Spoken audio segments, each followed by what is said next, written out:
Bienvenido a los devocionales de fuego. Usted y yo semanalmente nos reuniremos para invocar a Adonai. En la primera parte se habló de la dimensión presente del reino de Dios. Hoy les hablaré de la dimensión futura del reinado de Dios. Estos dos conceptos sobre venga tu reino debemos dejarlo muy bien en claro y entendido. Esta segunda parte de venga tu reino hablaremos del reino milenial.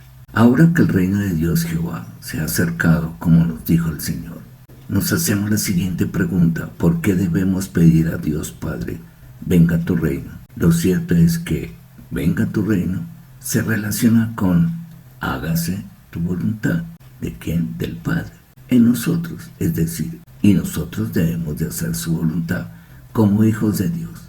Y su voluntad es un acontecimiento esperado al final de la historia, que es conocido como parusia, la segunda venida de Cristo. Pero está ligada también con Maranata. Miremos en la primera epístola a los Corintios 16:22, que nos vamos a basar en esta parte de introducción. Dice así: si alguien no ama al Señor, que sea anatema, maldito.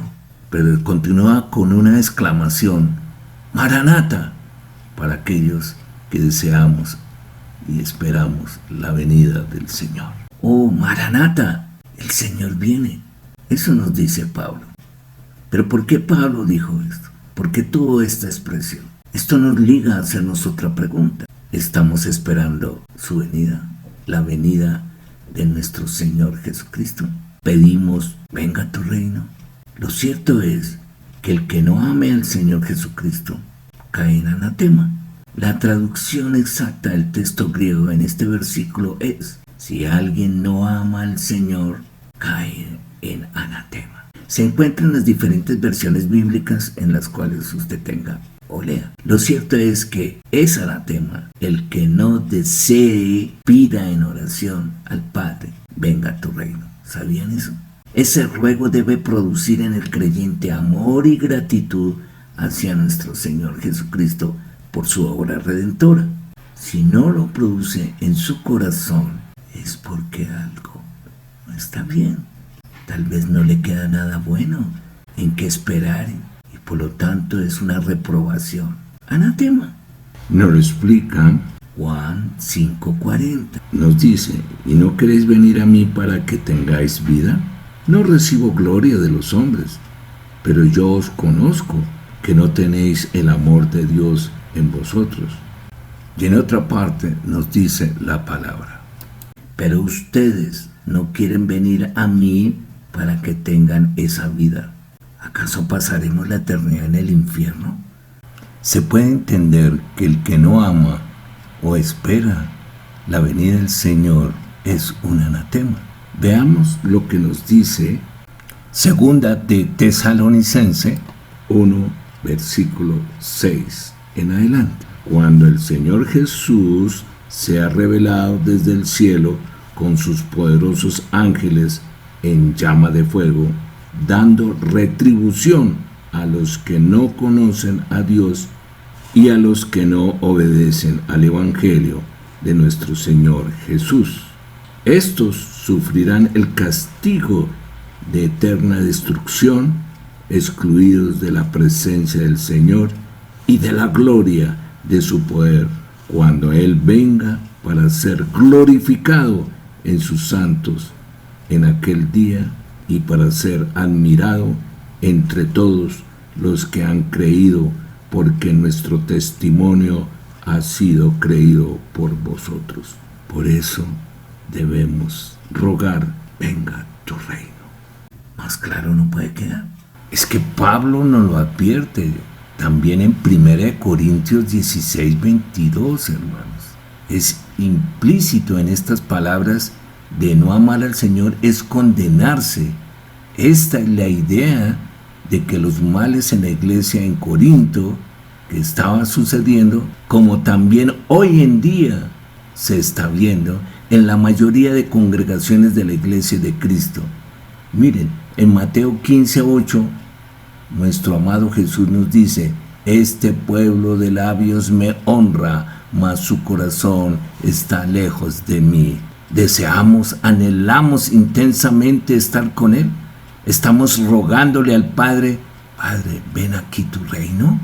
Es como si tuviéramos una necesidad, más que el agua, que el aire, la venida, el encuentro con nuestro Señor Jesucristo.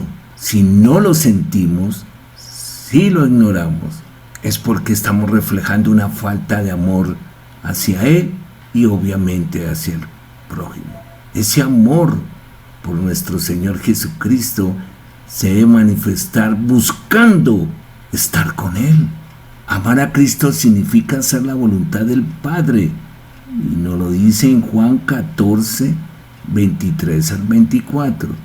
No hacer su voluntad equivale a no amarle, amados hermanos. Y al que no le ama de corazón, sabe que le espera la maldición, está en anatema. Sea la persona creyente o no, es contundente, es claro. Estas palabras de Pablo en 1 Corintios 16, 22 debe inquietarnos. Son semejantes a la que escribió a las iglesias de Galacia, que está en capítulo 1 del 6 al 10. Es que esa palabra, cuando la pronunciemos Maranata, ¿qué nos debe producir? Una espera ansiosa para vivir día a día por Él y anhelar estar con Él. Mire, parece ser que el apóstol Pablo la utilizó en arameo, a pesar de que la epístola fue escrita en griego, koimé, porque ya ésta había adquirido cierto crédito o circulación entre los creyentes como una expresión de la esperanza de la segunda venida de Cristo. Al decir parousia, que deriva del término griego en una forma sustantiva del verbo pareimi, es decir, estar presente, asistir, significa venida o llegada, se entiende escatológicamente del segundo advenimiento de Cristo. El Nuevo Testamento en griego utiliza el término parousia 24 veces, ¿saben, hermanos? 17 de ellas referidas a Cristo. Sin embargo, hay que observar que parousia tiene la clara referencia a un periodo de tiempo más que a una instancia en el tiempo.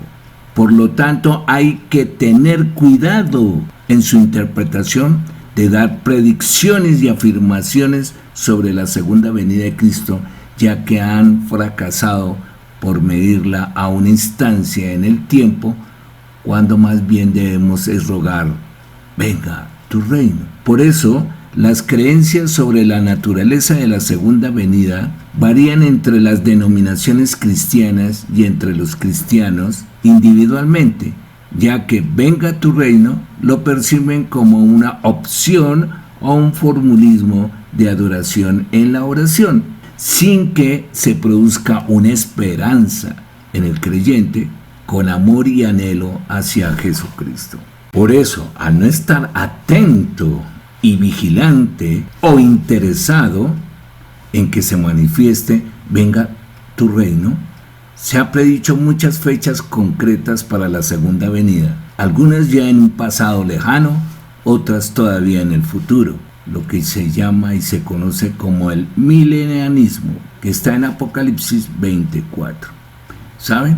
Esto ha traído una confusión tremenda dentro del concepto teológico, porque en el momento exacto y la naturaleza de lo que se escribe en el milenio en Apocalipsis 24 se debate desde tres posturas teológicas: amilenismo, premilenismo y postmilianismo. Qué complejo, ¿no? Es la mente humana. Por ejemplo, la creencia en la segunda venida e interpretación preliminar fue popularizada en Estados Unidos a fines del siglo XIX por el evangelista Darwin Moody, que se convirtió en uno de los componentes centrales del fundamentalismo cristiano en la década de 1920. Tengamos en cuenta, hermanos, que Jesús dijo a sus discípulos: en verdad os digo que esta generación no pasará hasta que haya sucedido todas estas cosas. El cielo y la tierra pasarán, pero mis palabras no pasarán. Eso está en Mateo 24, del 34 al 35, lo pueden buscar, o en Marcos 13, del 30 al 31, y Lucas 21, del 32 al 33. Hay que tener en cuenta las manifestaciones que se presentan en el día a día. Por eso es que tenemos que estar atentos a lo que está sucediendo en el pueblo de Israel.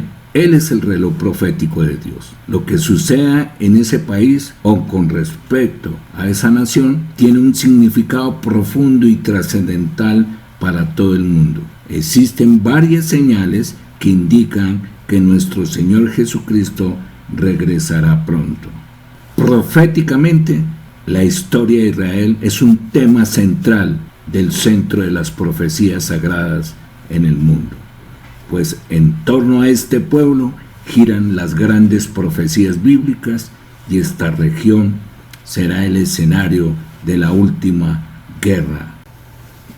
Ahora bien, tras la Pascua, sus discípulos a través de la historia van cayendo cada vez más en la cuenta de la importancia de la persona de Jesús y en su regreso. Comprenden que la esperada plenitud del reino de Dios, el arrebatamiento de la iglesia, es inseparable de la venida del Señor.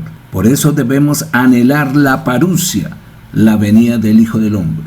La primera oración cristiana que en el Nuevo Testamento se conserva en griego se encuentra la palabra Maranata, ven Señor.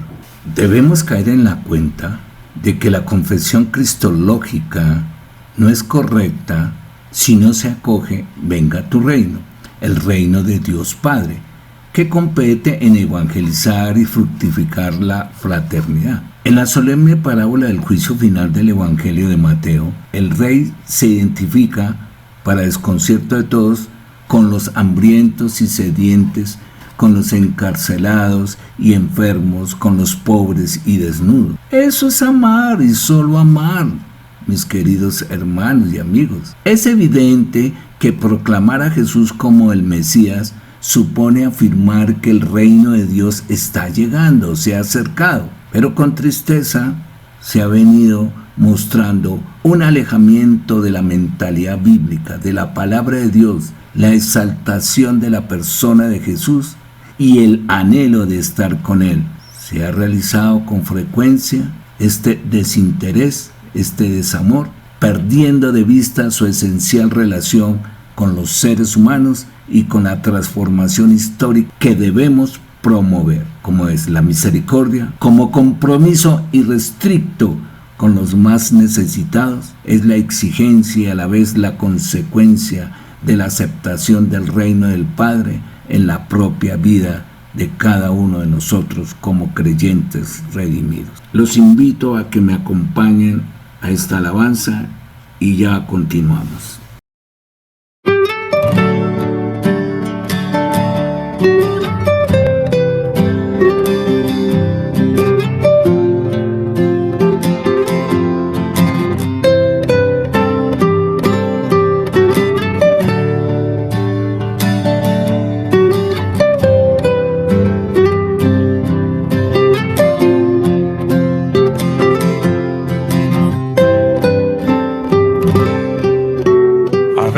Parece un desierto la tierra reseca de un pueblo sin Dios.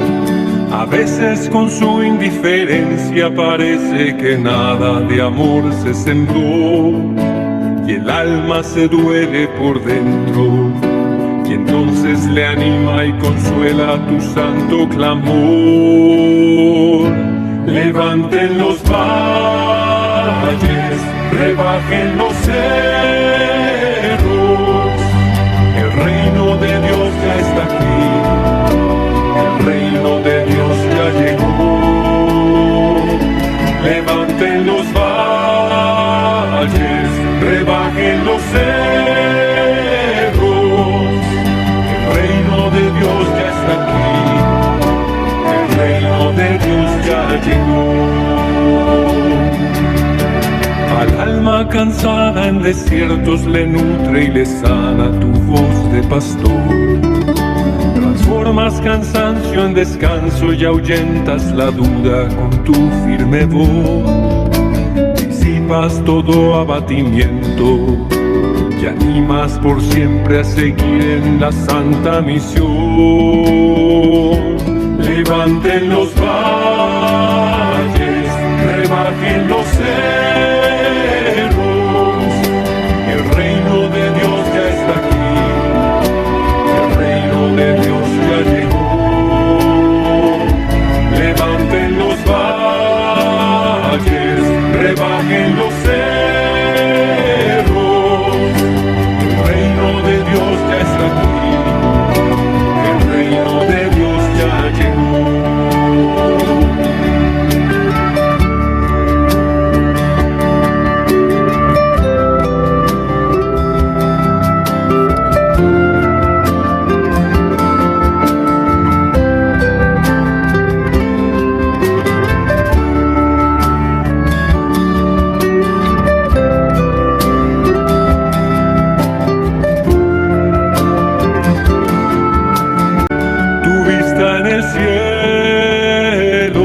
Corazón valiente, el cansancio jamás te venció. Aquí estamos para continuar la misión.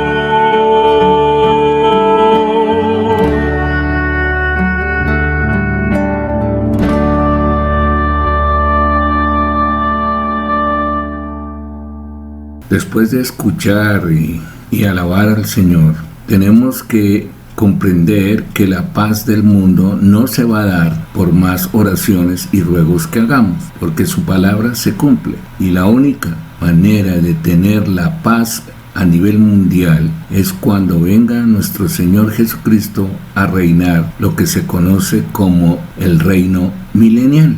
En estos momentos, la guerra entre palestinos y la nación de Israel, muchos de mis hermanos están clamándole al Señor por la paz, otros clamando por la guerra que hay en Rusia con Ucrania, que ya lleva sus meses. También la comunidad mundial está clamando por una paz o por un pacificador, pero aquellos que hemos tenido el privilegio y que nos ha dado la sabiduría a través de su palabra y lo profético apocalíptico, solo podemos decir: Señor, ven tu reino.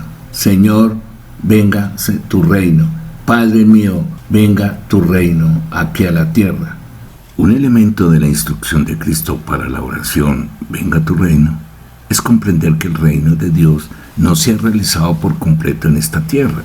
Por lo tanto, tenemos que mirarlo primeramente en el contexto espiritual para que después se materialice con la llegada de Él para el milenio.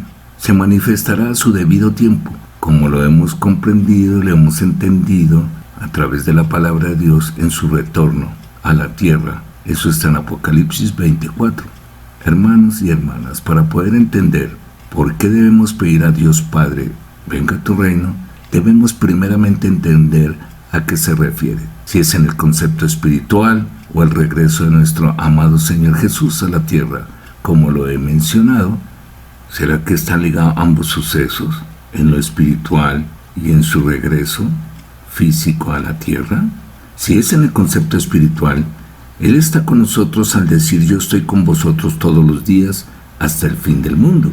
Pero entonces sigámonos haciendo preguntas. ¿Qué es el reino de Dios entonces? Bueno, para lo que hemos comprendido y se nos ha revelado, es que Jesús vino predicando que el reino se había acercado, Marcos 1:15.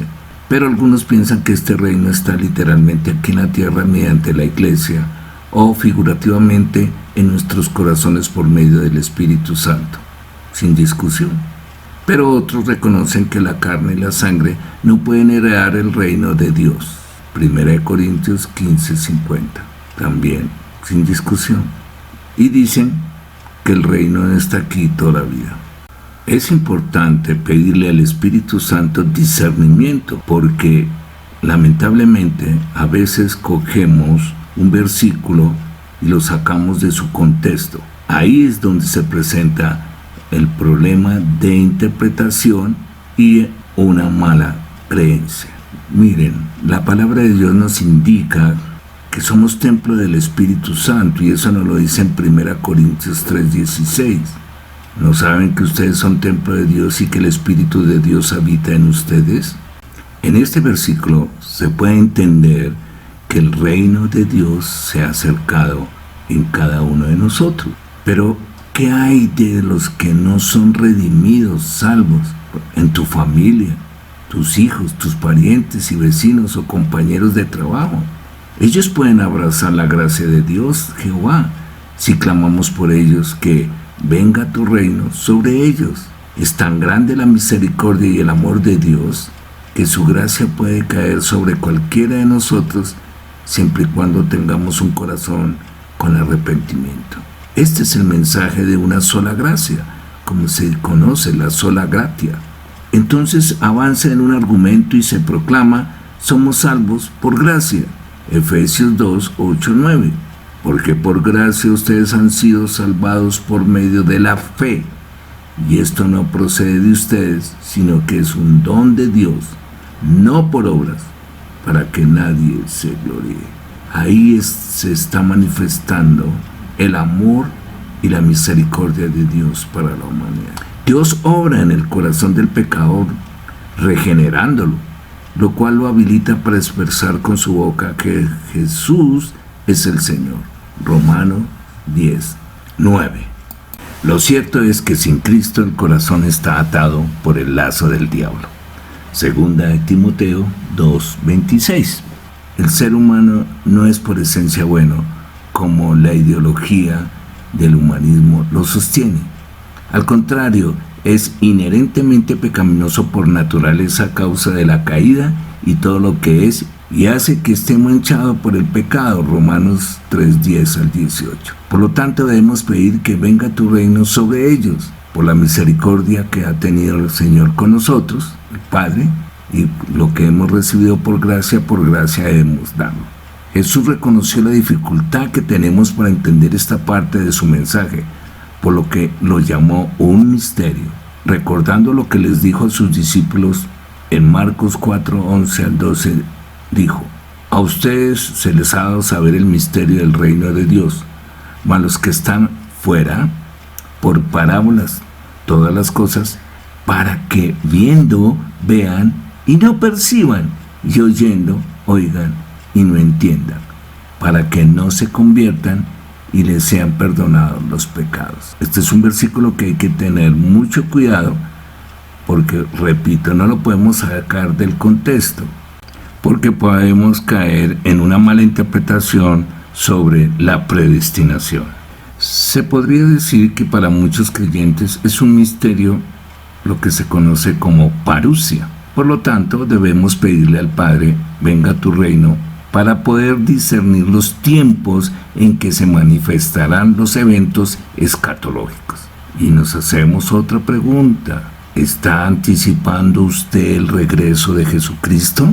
¿Está esforzándose para vivir día a día mientras trata de mantenerse enfocado en su regreso? ¿Cómo se está preparando? Bueno, consideremos la actitud que debemos asumir como hijos de Dios hacia el retorno de Cristo a la tierra, que es con deseo, en el amor que sentimos a nuestro Salvador. En nuestras oraciones se manifieste que el reino de Dios se divulgue y se establezca su palabra cada vez más y más en todo el mundo, aquí y ahora. Y su retorno será esperado, gimiendo por esa esperanza. ¿Tú estás preparado para esa esperanza del premio que nos habla Pablo en Romanos 8, del 18 al 25? Parafraseando, si se me permite, aquí nos dice que la creación en efecto espera con impaciencia que se nos descubra lo que serán los hijos de Dios. Y en otra parte, en el versículo 22, y es que la creación entera está gimiendo a una con dolores de parto hasta el día de hoy. Pero no solo ella, también nosotros, los que estamos en posesión del Espíritu Santo, como primicias del futuro, suspiramos en espera de que Dios nos haga sus hijos y libere nuestro cuerpo, porque ya estamos salvados, aunque solo en esperanza. Si ponemos mucho cuidado y escudriñamos lo que Pablo aquí nos está indicando o nos está enseñando, debemos esperar con ansias el regreso de nuestro Señor Jesucristo y también nosotros como iglesia ese encuentro que va a ser con Él.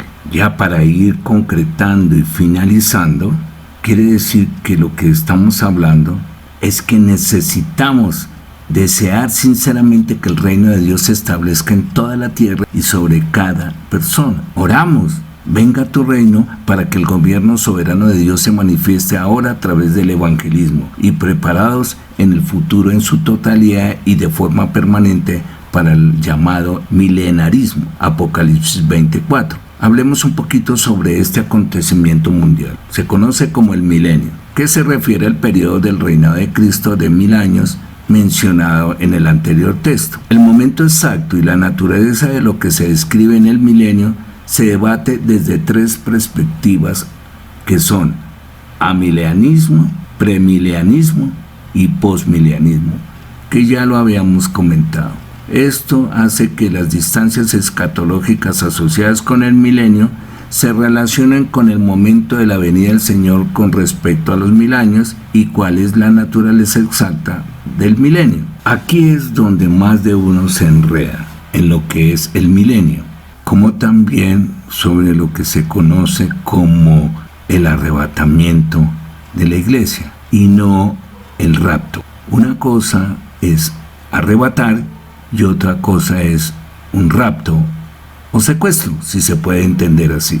Los amileanistas no esperan un futuro literal de 1000 años, sino que lo ven como el reinado de Cristo con sus santos durante el tiempo entre sus 2 venidas.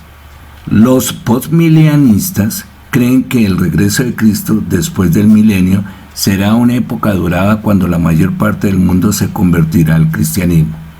Nosotros, los premilenistas, creemos que Cristo volverá antes del milenio, el cual es predecido por una gran tribulación. Mire, hablar de escatología es entrar en terreno delicado, pues las posturas tienden a dividir al débil en la fe, al indocto, al religioso o fanático de sus pareceres, causando enojo, divisiones y contiendas y poca tolerancia dentro de la unidad de la Iglesia de Cristo. Por ello, encontrar lecturas que aborden este tema desde la revelación de las Escrituras por medio del Espíritu Santo, que es lo que nos da la unidad en la variedad de la comprensión, es casi como encontrar un tesoro.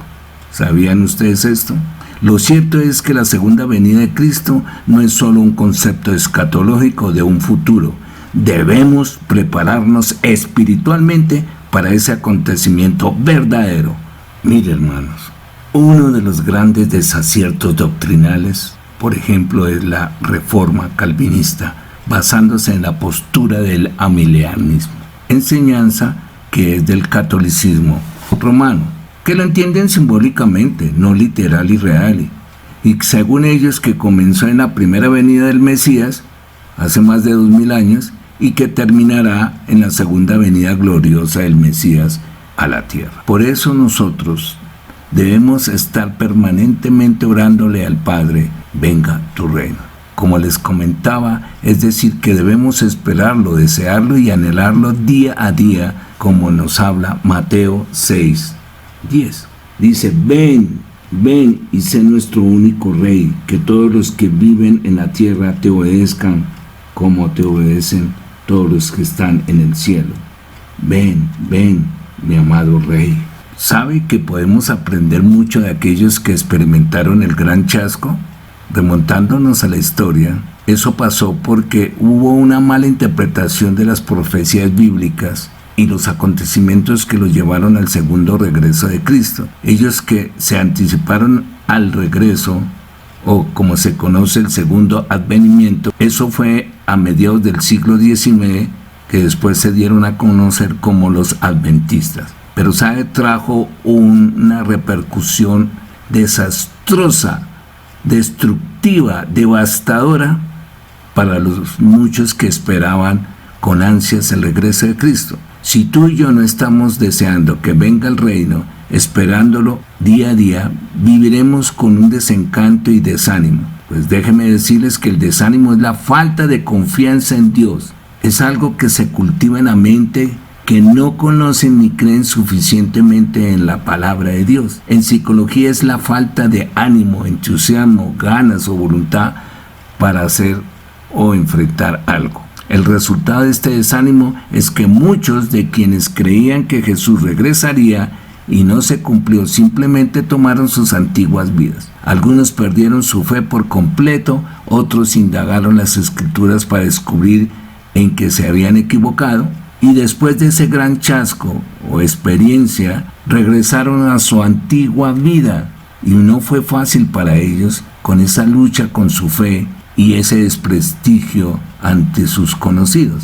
El resultado es que podemos terminar desilusionados y desanimados porque lo estábamos esperando en un tiempo que no es el correcto. El desánimo es un sentimiento de desesperanza y pesimismo, hermanos, que surge cuando nos enfrentamos a determinados obstáculos, que incluso nos puede llegar a bloquear en el plano emocional y espiritual. No queremos seguir relacionándonos con Dios, dejamos de orar, de leer la Biblia y hasta de congregarnos. ¿Y cuál es el resultante de eso?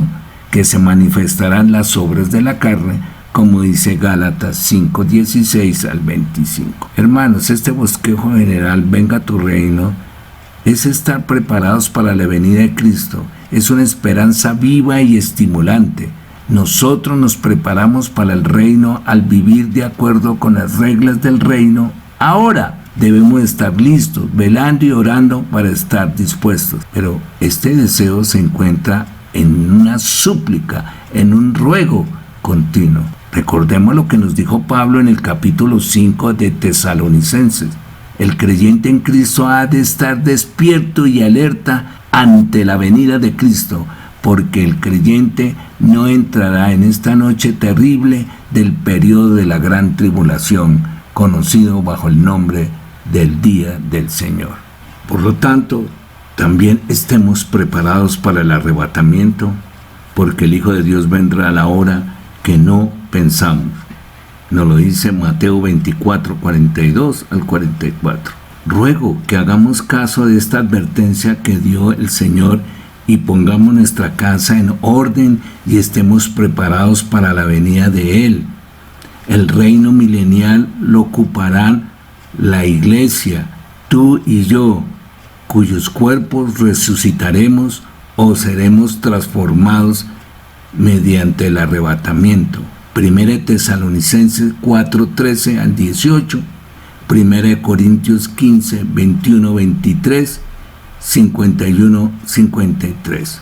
También los mártires de la tribulación que resucitarán después de que Cristo regrese a la tierra. Apocalipsis 20, 4, 6. Y los santos del Antiguo Testamento que suponemos que resucitarán al mismo tiempo. Ver Daniel 12, 2. Los que ocuparán el reino con cuerpos terrenales es porque han sobrevivido a la tribulación, y los podemos subdividir en dos grupos: gentiles creyentes y judíos creyentes. Apocalipsis 22, 20. Y cierro con decir: el que testifica de estas cosas dice: sí, vengo pronto. Amén. Ven, ven, Señor Jesús.